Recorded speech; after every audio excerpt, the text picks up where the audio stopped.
Alors, malgré le froid qui est arrivé, je prends la peine de vous montrer quelques modifications qu'on a faites au Tandem Island pour le SPI. Donc, la configuration de départ est peut-être pas idéale. Par contre, je conseillerais à personne de s'en passer. Vraiment, naviguer avec le SPI, c'est un grand plaisir.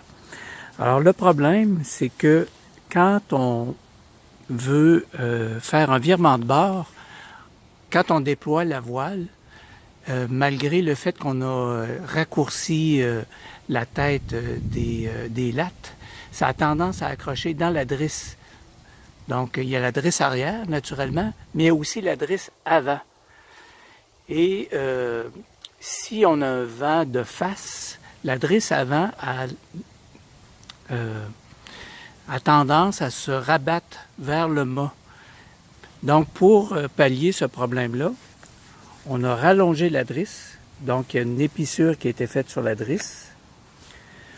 Et maintenant, la drisse passe dans cet élastique. Vous allez voir pourquoi. Et lorsque le SPI est entré, on vient comme ça l'attacher dans ce taquet. Ce qui permet de donner avec le taquet à l'avant, de donner une tension à la drisse à l'avant et la drisse à l'arrière qui, dans le fond, sert de patara pour tenir le mât lorsque le SPI est déployé. Donc, c'est la principale modification qui a été faite et je vous jure que ça vaut la peine. Deuxième modification, secondaire, mais quand même utile, on a rajouté ces petites poulies ici, très simples à passer.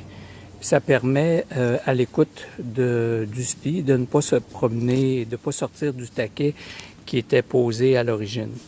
On a fait la même chose l'autre bord.